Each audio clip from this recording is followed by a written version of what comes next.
What's up guys, in today's video I'm going to show you how you can step up your photography game in Forza Horizon 4 or any Forza for that matter. I'm going to show you how all the sliders work and what to do to make your photography that much better, and I'm going to give you an example photo of how I take my photos and what I use to get the colours and grades in my photos purely on Forza without any export or colour grading out of the game. So let's get straight into it.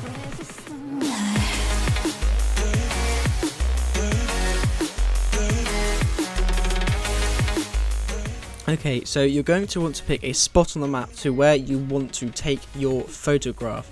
So I have picked this space in the forest near the quarry. I think it's a quarry, because it's autumn and there's going to be leaves on the floor and it's going to be muddy, which is going to be pretty nice for the photo, I think. So you can see here we are just going to drive to our location. So once we are in our location, like here, so we are in a location, we are going to want to enter the photo mode. Once you're in the photo mode, as you can see, it's still got my previous color grade, kind of, that's what I'm going to call it for the purpose of this video, on it. You guys might like it, you might not. This is how I like my photos to be. So we're just going to take an example photo. So as you can see, I'm going to do a bit of zooming and a quick edit on the custom presets right here, just so I can show an example photo. We'll go through what all these mean just after this example photo. So, and also thinking about your photo, do you want stuff in the way of the frame to give it more character? Do you just want the car? You've got to think about these things, and you can also turn off the UI to get better composition in your photos. But as you saw just a minute ago, there was grass in the way. Now, sometimes I might use grass and fences to my advantage to get stuff in the frame to make it like have more character. But in this one, I didn't really want too much of the grass in the photo, so I just decided to go for a kind of higher up shot, which you use the bumpers for. I'm not sure what you use on PC because I use a controller for Forza. It's much easier. Just use the bumpers for to go up and down in 3D space. So as you can see, that's our example shot. We have a blurred background, we have focus on the front of the car.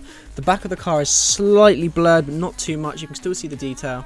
But the background is blurred and the foreground is slightly blurred with the car right in focus. So we won't be able to save that because online isn't working. But we're going to take a screenshot of it to upload to Xbox or to export for later use. As you can see down there, we've taken a screenshot because I'm on PC. The photos are much easier to get to for later use, so I can edit them in Lightroom or Photoshop if I want to. So now that we've done that, we're just going to go and explain all the settings that you can use for your photographs in Forza. So what I'm going to do when I enter the settings is I'm going to reset them like this. So this is how many people enter the photography and just take a photo of their car just simply. That's alright if you want just a photo of your car and you like it like this, by all means take a photo like this. But to get it looking more kind of realistic or better in my opinion than just the colours of Forza, I'm going to run you through what all the settings mean so you can actually use them to your advantage and maybe play around them a bit more. So obviously we're going to have to start with shutter speed, which we won't be able to demonstrate in this video because of we're not moving. But basically what shutter speed is when it's down to 0, everything will be in focus and it'll look like the car is not moving. When everything is turned up to 100, if you're driving and you turn to the photography mode, the wheels will be blurred and spinning, kind of a motion blur. The background will be a motion blur as well. That's what the shutter speed is if it's up to the max. Focus doesn't really do much stationary. It kind of blends in with the shutter speed. So if you've got the shutter speed up maximum, sometimes the car can be a bit blurred. So just turn the focus up.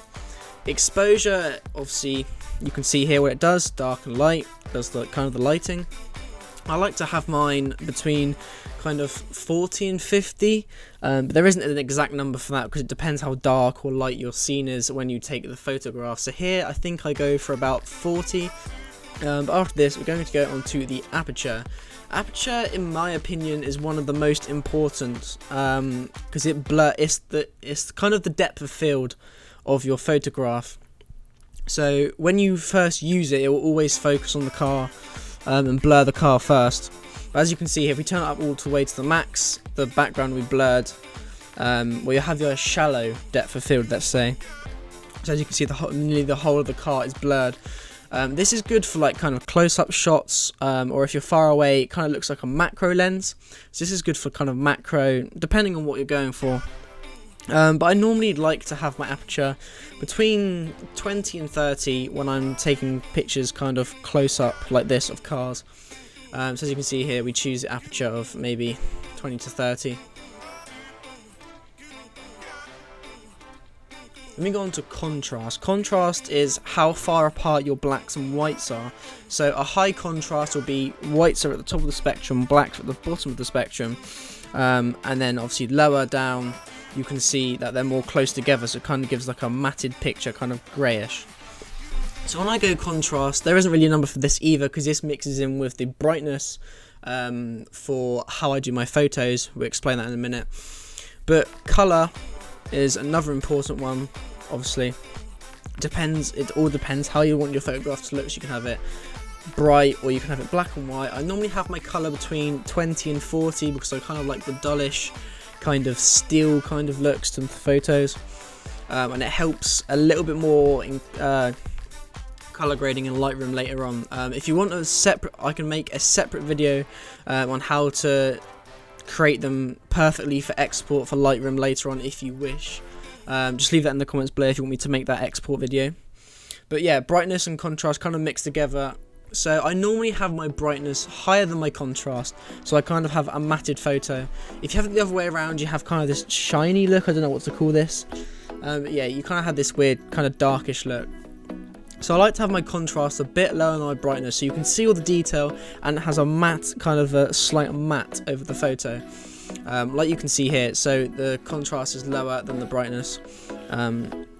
But really with these, it's just playing around with both of them to get the light right and the sort of detail that you want. So here you can see that I'm moving the contrast, and you can see, look, if we look at the wheel gets darker and lighter, and we can see the detail in the wheel when we bring the contrast down like this.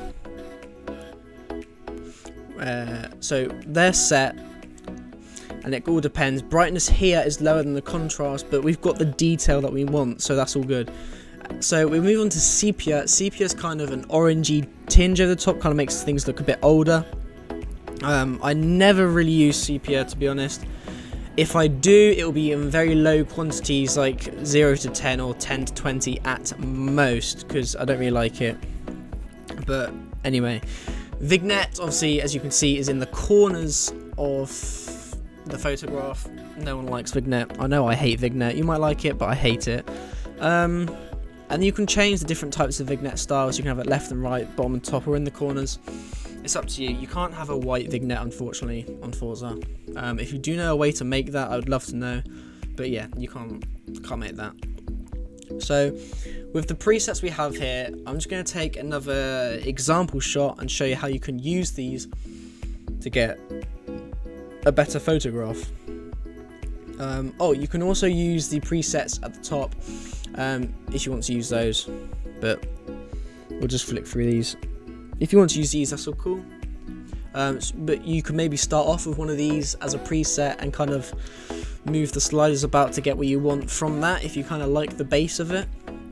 But I don't really use these, so I'm just going to change my settings back to roughly how they were, and we'll get into the photograph.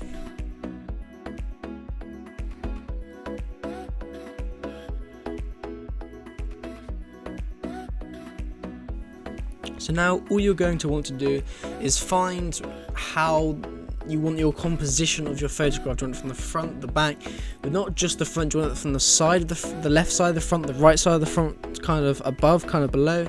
It's all about the composition, and as you can see, I also rotate it a bit in this.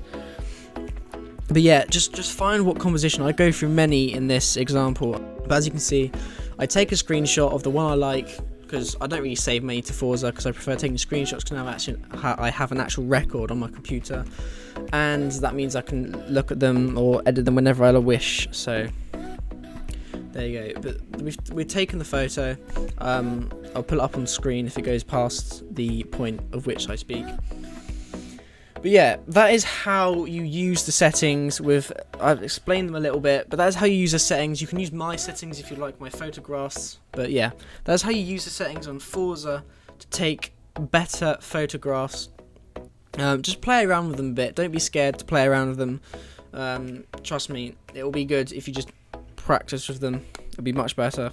So yeah, I hope your photographs come out better than they were before. I hope you enjoyed today's video. I hope it was helpful. Please smash the like button if it was helpful, or even if you just enjoyed the video. Don't forget to comment whether you want me to bring out the video of how to export them ready for Lightroom. And other than that, subscribe. I hope you guys enjoyed the video, and I'll see you guys next time. Yeet!